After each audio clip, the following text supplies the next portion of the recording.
Hello everyone, I hope that you're doing well. Thank you for tuning in because this is an experiment. I hope you enjoyed the Fruits Basket episode that I provided last week. There's a lot more where that came from, so be sure to stay tuned because after Demon Slayer, to be honest, it'll probably be Attack on Titan, I'm not gonna lie. But after Attack on Titan, I will continue with Fruits Basket. So today we're going to be reacting to Season 2, Episode 4 of Demon Slayer, titled Insult. It hurts when you have seen the Mugen Train movie, and you know what's coming to an extent, because of course there are extra scenes. Oh, I am not looking forward to this. But this is basically where Ufotable starts to turn up the heat on the animation, I feel. So, yeah, where are we? Tanjiro has just learned that in order to escape his dream, he has to slash his neck and kill himself and wake up, hopefully.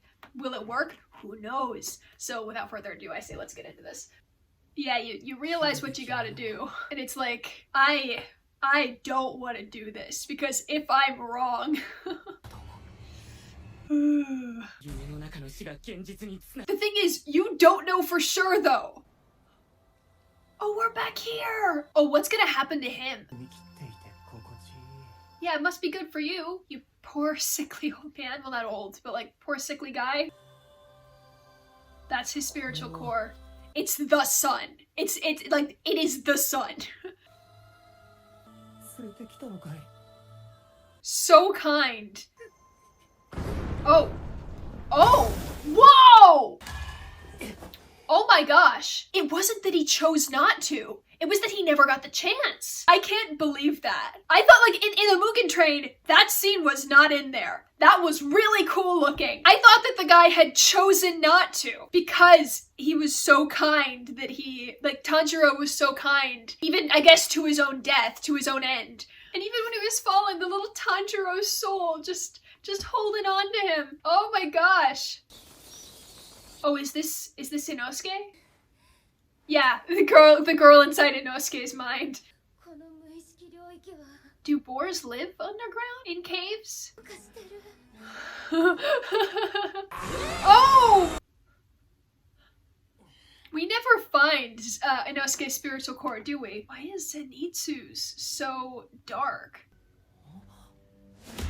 I had always wondered who the heck is this? What part of Zenitsu's soul is this creepy? Oh my god! Yeah, this poor dude. Like, I can't tell who's in a worse situation. Those two or the one that's getting strangled by Rengoku currently. Oh, you can't do it, can you? Did it work? Yay! It's nice to know that he didn't do it, like, immediately, like he did in the Mugen Train arc. He actually had to struggle a bit. You hit me! Yeah, Tanjiro has no idea what's happening. Yeah, he has no idea. Yes, good. They smell the same. You're becoming more aware of Enmu now. He's Lower Moon 1. The last Lower Moon you fought was Lower Moon 5. Remember that. Okay. Oh, you're never gonna wake him up. Besides, you should probably leave him asleep. He's better at fighting when he's asleep. There's a lot of extra scenes in this. Oh! Nope. This is why Enmu is scary. I said it in the previous episode. They are all acting of their own free will. Jeez. And their selfishness. Oh, jeez. Do we need to see this again? Yeah, we probably do.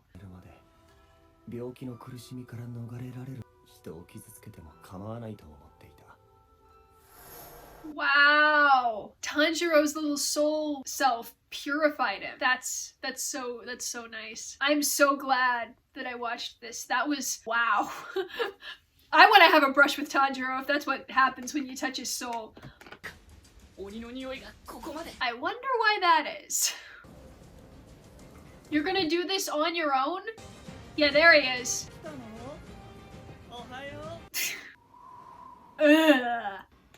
Nezuko looks adorable, but that was not a good picture of Enmu. That gave me the shivers. Yep, there it is. Enmu knows. Enmu knows. You know what would make him happy. A dark empath definitely. There it is! That's the confirmation! Right there! He would have tortured those 4 humans after they did his will. He would not have given them a good dream. He would have given them nightmares. You are lower 1. To Tanjiro, that is formidable. It's not like Enmu's weak, he's not. But let's just see how well he does hand-to-hand with somebody who's already awake. Dang! Oh, but I will. Oh. How Muzan's blood sings when he sees those earrings. And Mu's like, oh, I gotta kill this kid. I gotta kill this kid myself. Oh! Okay. Yes. Yeah, okay, wait, yes. I don't know. I think I knew who that one on the left was. I'm not sure, though. Already? If you recall in the fight with Rui, even constant flux was not enough to kill him. You gotta have something else up your sleeve. Yeah, look at the confusion. He's like, what the hell is happening? Oh no. This kid is insane. That's so cool though. I mean, even when he fell under the first time, he was aware that something was wrong. So it's not like he's believing it and then convincing himself otherwise. God, his hair, just such beautiful design. Yeah.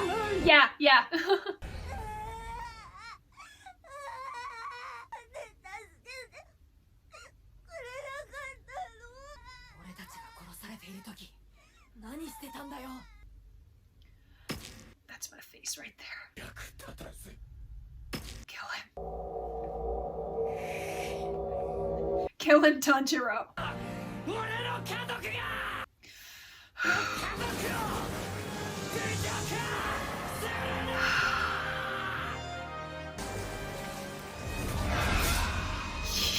Yeah, Enmu's still so confused.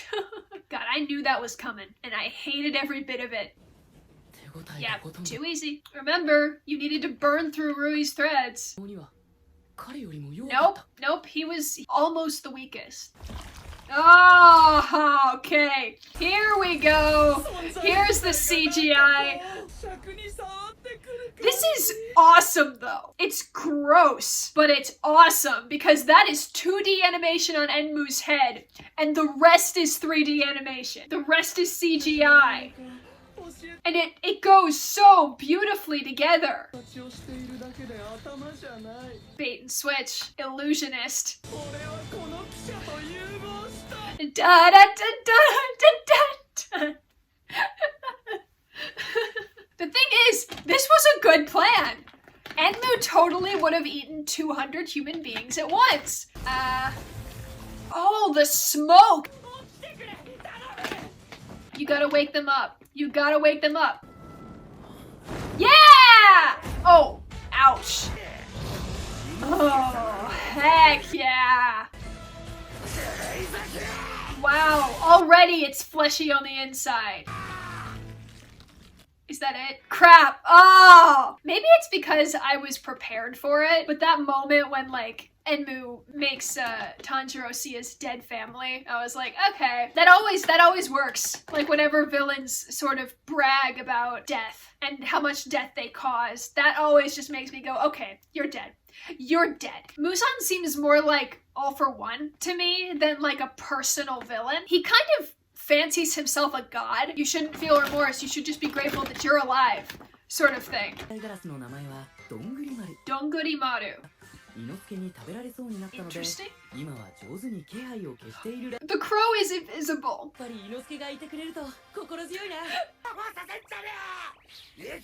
Manjiro! I guess it completely slipped my mind that Inosuke also had a Kasugai crow. Because he's a demon slayer, of course he does. But didn't he take another demon slayer's swords and uniform and just decided, okay, I'm a demon slayer now?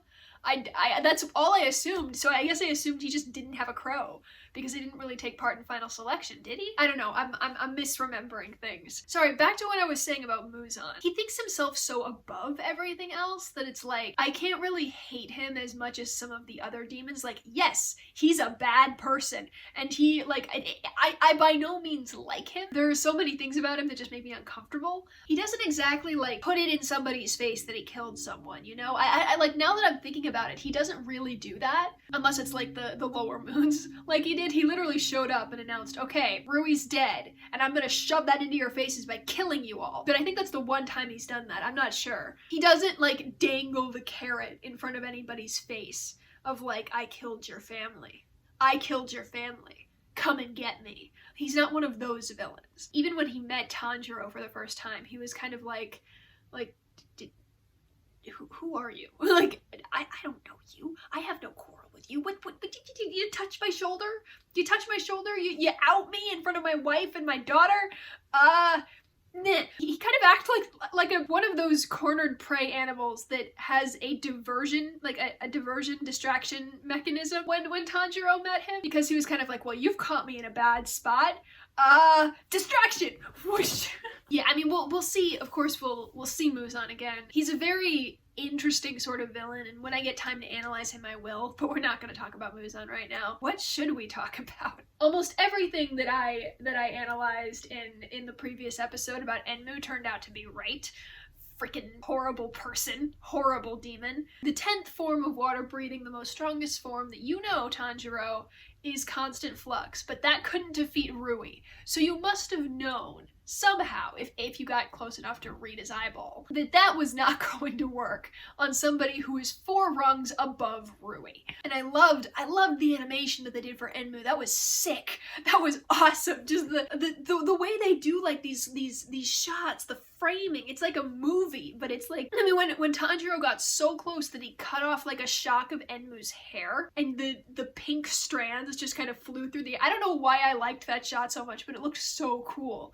Of course, the scene when just the red and the dead, it kind of confirms, like, Enmu's like, well, I mean, next I'll show you a dream where your father's alive again. Like, he knows what will make Tanjiro happy. He also thinks that what might drive Tanjiro into the deepest depths of despair is have him relive the worst thing that ever happened to him, with the added bonus of having his family insult him and say that he shouldn't be alive, he shouldn't be the one living. Like, how dare you move on and forget about us. Which, let's just, again, I said Rengoku was rare last time. This time I'm going to say that Tanjiro was rare. To have that much faith in your own memories and in your own family, to know they would never say that to me. How dare you insult their memory? It's already sort of been proven that Tanjiro is a special sort, and of course he is. He's the protagonist. I've never seen a protagonist whose special power is kindness. When have I ever seen that? I don't think I have. At least kindness, not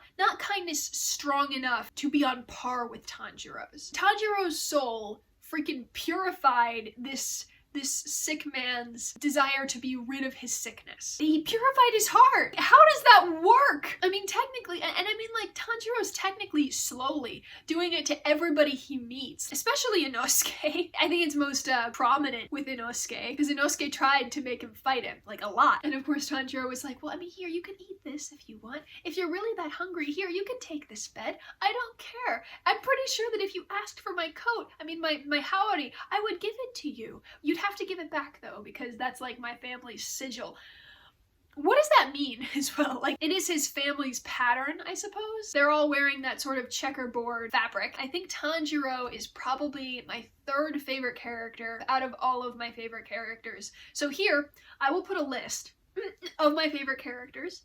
Of course, the ones that have not been introduced yet, I'll block out with a color that represents them. So for people who have read the manga, they'll probably be able to hazard a guess. As for my least favorite characters, I think I can solidly say that Enmu is probably 2nd on that list. Like, if 1 is the person I hate, the one that I hate the most, I think Enmu is probably 2nd. And then who's 3rd? Is it Muzan? No, oh, sorry, no, it's not.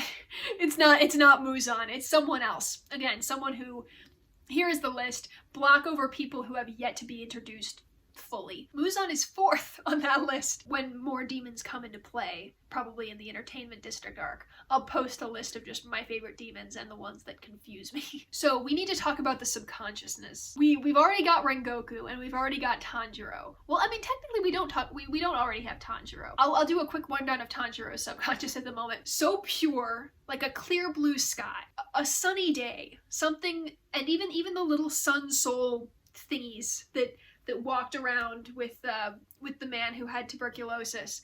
They seem to be like pieces of the sun itself. And the spiritual core that Tanjiro had, Tanjiro's spiritual core was the sun. That should already say enough just about Tanjiro's ability to fight demons. Tanjiro's soul is literally the thing that all demons fear. It's the sun. It's a sunny day. It's beautiful and lovely and full of, you know, all of the good things. It makes you feel warm and fuzzy inside. Even throughout history. It's always darkest before the dawn. It's like the dawn will come. I don't need to say. You can probably go and find a bunch of quotes about how the sun and the day are all times when good things happen.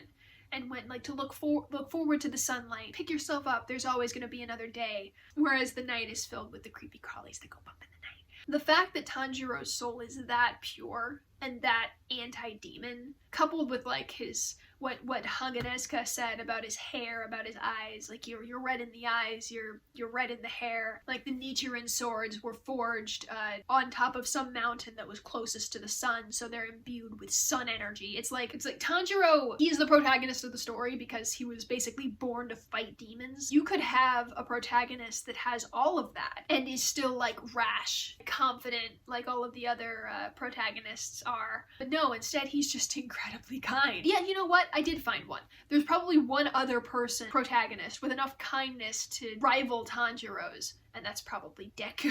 I still think that since we saw Tanjiro's freaking soul, that Tanjiro wins by a short margin. But that's also because Demon Slayer is my favorite anime, and I will defend it till the end, because to me it's the best. It's the absolute best. So let's break down Zenitsu and Inosuke's subconsciousness. We're gonna start with Inosuke, and this is where I'm really like, I'm kind of going off script here because I have no idea. I'm just trying to figure out what it means. The fact that this girl had to crawl through Inosuke's subconsciousness, and that it was really just one straight tunnel with one way, and she couldn't really turn back because Inosuke was behind her with his mask that now had teeth. So I don't think that boars tunnel. I'm pretty sure they're wild animals that lived in the moors or something out in the wild. But I mean, correct me on that. Please correct me on that if I'm wrong. To me, I think like the fact that the subconsciousness was surrounded by dirt. I feel like that sort of shows that Inosuke not only was raised by boars, I'm pretty sure he thinks like a boar, like with a one-track goal, a one-track mind. Charge forward, headbutt with the tusks or something. To me, that seems like the case. And I mean, the whole crawling on all fours thing again. Boars are four-legged. That poor girl basically was subject to Inosuke's way of thinking, which was one-track mind, one-track goal. Where's the spiritual core? Who knows? I'm pretty sure it was Inosuke himself. It was because his eyes were glistening like orbs. So maybe the spiritual core was Inosuke. His wildness. And I mean, really the only place where it was wide and open in Inosuke's mind was the train. And I'm pretty sure that the only reason it was wide and open was because the train was bigger than him and he wanted to fight the train. And that was how it went. As for Zenitsu, I honestly might need some help with this one. Zenitsu's subconscious was all black. This guy couldn't find the spiritual core, the one searching, and Zenitsu was floating around with shears. I don't know why it was shears. I don't know why maybe it was shears because they were running through a peach garden before. Like maybe he's like this inner Zenitsu was like in the garden preparing it for Nezuko, and then Slender Man freaking comes up on this man like, why are you here? You're a guy. The only one allowed in my mind is Nezuko. What are you doing here, huh? Like, it got so creepy. Zenitsu is like an easily provoked person, I think. He's not only a coward, he will also like, how dare you? I will never forgive you. He did that with Inosuke and Tanjiro when he found out that they were all playing games with the Shinobu wards. Like, or are they wards? I don't know, like servants or something. And he yells at them like, I will never forgive you. Apologize. I guess anytime a girl is involved, he just goes for the sword immediately, and he's like, I will never, ever, ever forgive you. Like, he gets feral. As for why it's so dark there, though, I don't know why I think this, because it's never, like, said out loud or implied while this poor stranger is inside Zenitsu's soul, but I feel like it's dark in there because Zenitsu thinks nothing of himself. Again, like, Zenitsu is amazing, and the horrible thing is that he's only privy to his amazingness when he's asleep. He's aware, but then he wakes up, he has no idea what happened. He thinks that, like, oh, all of these coincidences are happening. He thinks that a child saved his life from the demon in that house. He doesn't realize his own potential, so I feel like there's a part of Zenitsu that might be depressed. Zenitsu has said before that he hates himself and that he wants to be braver. And of course, him killing the spider brother in, like, the older brother spider in the Mount Natagumo arc is the beginning of that. He will definitely grow and flourish and become somebody truly amazing, but as of right now, I feel like his spiritual core is just darkness because he doesn't really believe in himself. I feel like maybe if this man were to look closer, or maybe to get past the gardener, Zenitsu, whatever that was, he might find like a little Zenitsu, like with his hair still brown / black, like thinking I'm worthless, I'm useless, I'll never be anything good. I don't know. I feel like Zenitsu kind of, I don't know if he projects that, but that's just the air I get from him. So his subconscious is a void, because it can't just be because he's like a dimwit. I think it's because he has no confidence in himself. Like, if we were to go down the line to the last arc of the series and look into his subconscious, I'm pretty sure you'd see like a raging storm. I mean, we don't really know about what happens in Zenitsu's mind from here on out. I mean, we can guess, of course. I can only hope that Zenitsu has enough confidence in himself after this, and maybe after the Entertainment District arc, which comes after the Mugen Train arc. I just hope that he learns to love what he can do. He learns to find worth in himself, because he'll need it for the battles to come. When we saw the lower, like the upper moons in that little shot, I recognized two of them. The one on the left, I think I know who that is, but I'm not sure. But yeah, no. So be sure to like and ding the bell for notifications and subscribe. You don't have to, but I am trying to make this a source of income for me, so it would be super, super cool if you did. Comment below, please. I'll put like a pinned comment that says like, comment manga spoilers below this, because absolutely this deserves manga spoilers. Tell me what you thought of the episode. Tell me what your theories are for what's ahead, and of course anime onlys, you are also more than free to comment, just not below that pinned comment, because I don't want you to get spoiled. So thank you so much for staying, and have a nice day.